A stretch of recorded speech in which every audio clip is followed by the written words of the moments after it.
Hello friends, welcome to our channel. இன்றைக்கி நம்ம வீடியோவில் என்ன பார்க்க போகிறோன்னா, எல்லாருக்கும் ரொம்ப பிடிச்ச ஒரு ஐஸ்கிரீம் ரெசிபி தான். சாக்கோபார் ஐஸ்கிரீம் எப்படி வீட்டிலே செய்யலான்றதை வாங்க ஃப்ரெண்ட்ஸ் பார்க்கலாம். வீடியோக்குள்ளே போகலாமா? அதுக்கு கடாய் எடுத்துக்கோங்க. கடாயில் 1/2 லிட்டர் அளவுக்கு நான் ஏற்கனவே காய்ச்சி ஆற வச்ச பால் தான் இப்போ நான் சேர்த்துருக்கேன். சேர்த்துட்டு 3 பிஸ்கெட் பாக்கெட், அதாவது 5 ரூபா மில்க் பிக்கிஸ் பாக்கெட் தான் எடுத்துருக்கேன். அதை எடுத்து உடச்சி மிக்ஸி ஜாரில் நம்ம சேர்த்துக்கலாம். சேர்த்துட்டு ஒரு 2 டேபிள் ஸ்பூன் அளவுக்கு பால் பவுடர் சேர்த்துக்கோங்க. 3 டேபிள் ஸ்பூன் அளவுக்கு ஒயிட் சுகர் சேர்த்துக்கோங்க. சேர்த்துட்டு இப்போ நல்லா நம்ம இதை அரைச்சி எடுத்துகிட்டு வந்துடலாம். பாருங்கள், இந்த அளவுக்கு நம்ம அரைச்சி எடுத்துகிட்டு வந்துட்டோம். பொடி வந்து இந்த அளவுக்கு இருக்கணும். இப்போ நம்ம பால் காய வச்சோம் இல்லையா, நல்லா பொங்கிடுச்சு. இப்போ இந்த பாலில் அரைச்சி வச்சுருக்கிற பிஸ்கட் பவுடரை இப்போ நம்ம அதில் சேர்த்துக்கலாம். சேர்த்துட்டு நல்லா அடியோடு கிண்டி விட்டுக்கலாம். அடுப்பை சிம்மில் வச்சுக்கோங்க. சிம்மில் வச்சுட்டு நல்லா கட்டி விலகாத அளவுக்கு நல்லா கிண்டி விட்டு எடுத்துக்கோங்க. ஒரு விஸ்க் வச்சு கிண்டிங்கன்னா உங்களுக்கு ஈஸியாக இருக்கும், கட்டிகள் இல்லாமல் இருக்கும். இப்போ கொஞ்சமாக இதில் ஃப்ளேவருக்காக வெனிலா எசன்ஸ் சேர்த்துக்கோங்க. உங்கள்கிட்ட இருந்தால் சேர்த்துக்கோங்க, இல்லைனா இது வேண்டாம். சேர்த்துட்டு எல்லாத்தையும் ஒன்றா கலந்து எடுத்துக்கோங்க ஃப்ரெண்ட்ஸ். நமக்கு சட்டுன்னு இந்த ஐஸ்கிரீம் ரெடி ஆகிடும். இப்போ நம்ம பிஸ்கெட்டில் தான் நம்ம செய்ய போகிறோம். பாருங்கள், இந்த கன்சிஸ்டன்சியில் தான் இருக்கணும். இப்போ இதை நல்லா ஆற வச்சிடலாம். பாருங்கள், ஆறுனதுக்கப்புறம் இந்த ஸ்டேஜில் இருக்கும். இப்போ இதை ஒரு மிக்ஸி ஜாருக்கு நம்ம மாற்றிக்கலாம். பாருங்கள், நான் மாற்றிட்டேன். இப்போ இதோட ஒரு 1/4 கப் அளவுக்கு ஏற்கனவே காய்ச்சி ஆற வச்ச பால் சேர்த்துக்கலாம். சேர்த்து நல்லா அரைச்சி எடுத்துகிட்டு வந்துடுங்க. பாருங்கள், இந்த அளவுக்கு அரைச்சாச்சு.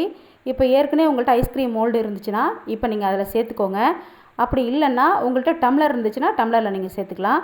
ஐஸ்கிரீம் மோல்டில் சேர்த்து அலுமினியம் ஃபாயில் இருந்துச்சுன்னா எல்லாத்தையும் ஒன்றா ஃபிக்ஸ் பண்ணி சின்னதாக ஹோல் போட்டு அந்த ஸ்டிக்கை இன்சர்ட் பண்ணிவிடுங்க. இன்சர்ட் பண்ணிட்டா உங்களுக்கு ஃபுல்லாக இழுகாமல் பாதி மட்டும் நம்ம இன்சர்ட் பண்ணிட்டோம்னா நமக்கு சூப்பராக ஐஸ்கிரீம் ரெடி ஆகிடும். உங்கள்கிட்ட இந்த மோல்டு இல்லைன்னா நீங்கள் டம்ளர்லேயே கூட நம்ம சேர்த்துக்கலாம். டம்ளரில் சேர்த்தாலும் நமக்கு சூப்பராக இருக்கும். அதையும் நான் எப்படி செய்கிறது உங்கள்கிட்ட காட்டுறேன். பாருங்கள், அடுத்தது எனக்கு இந்த மோல்டு இருக்குது. நான் இதுலேயும் இப்போ நம்ம அந்த ஐஸ்கிரீமை சேர்த்துக்கலாம். இது வந்து சிலிக்கான் மோல்டு. இதை சேர்த்துட்டு பாருங்கள், இப்போ அடுத்து நான் டம்ளரில் சேர்த்து காட்டுறேன். குட்டி டம்ளரில் சேமான டம்ளர் எடுத்து 3/4 அளவுக்கு நம்ம சேர்த்து அலுமினியம் ஃபாயில் இருந்துச்சுன்னா நீங்கள் மூடி போட்டுக்கோங்க. அப்படி இல்லைனா பால் கவர் இருந்துச்சுன்னா மூடி போட்டு சின்னதாக ஹோல் போட்டு குச்சை இன்சர்ட் பண்ணிவிடுங்க. இன்சர்ட் பண்ணிவிட்டு ஒரு 8லேருந்து 9 மணி நேரம் அப்படியே ஃப்ரீசரில் விட்டுருங்க. அது பாட்டில் இருக்கட்டும். இப்போ நம்ம வந்து அதுக்கு சாக்லேட் சிரப் செய்ய போகிறோம். இது வந்து டபுள் பாயில் மெத்தட்னு சொல்லுவாங்க. அடியில் கொஞ்சோண்டு தண்ணி வச்சு அதுக்கு மேலே பாத்திரம் வச்சு 1 கப் அளவுக்கு மில்க் சாக்லேட் எடுத்துக்கோங்க. 1 கப் அளவுக்கு டார்க் சாக்லேட் எடுத்துகிட்டு நல்லா மெல்ட் பண்ணிக்கலாம். டைரெக்டாக நம்ம அடுப்பில் வைக்காமல் இந்த மாதிரி டபுள் பாயில் மெத்தட்னு சொல்லுவாங்க. இதை செஞ்சு நல்லா இப்போ நம்ம சாக்லேட்டை மெல்ட் பண்ணி எடுத்துக்கலாம். இந்த சாக்லேட் சிரப் பார்த்திங்கன்னா 3 மணி நேரத்துக்கு முன்னாடியே நீங்கள் செஞ்சு வச்சுருங்க. பாருங்கள், இப்போ செஞ்சு நம்ம ரூம் டெம்பரேச்சர் கொண்டு வந்தாச்சு. இப்போது நம்ம ஐஸ்கிரீமாக டீமோல்டு பண்ணியாச்சு.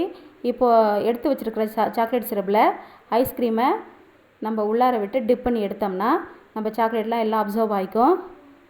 ஆனால் ஐஸ்கிரீமும் சில்லுன்னு இருக்கணும். சாக்லேட் சிரப்பும் ஓரளவுக்கு நமக்கு ரூம் டெம்பரேச்சருக்கு இருந்தால் தான் அது டக்குன்னு நமக்கு அப்சர்வ் பண்ணி ஒட்டிக்கும். பாருங்கள், சூப்பராக நமக்கு ரெடி ஆகிட்டு வந்துருச்சு. நான் இருக்கிற எல்லா ஐஸ்கிரீமும் நான் வந்து இது மாதிரி செட் பண்ணி வச்சுட்டேன். பாருங்கள், எல்லா ஐஸ்கிரீம் செட் பண்ணியாச்சு. நீங்களும் செஞ்சு பாருங்கள். செஞ்சு பார்த்துட்டு உங்கள் ஃபீட்பேக்கை என் கமெண்ட் பாக்ஸில் தெரிவிங்க. வீடியோ பிடிச்சிருந்தா லைக் பண்ணி ஷேர் பண்ணி கமெண்ட் பண்ணுங்கள். முக்கியமாக சப்ஸ்கிரைப் பண்ணி சப்போர்ட் பண்ணுங்கள். தேங்க்யூ.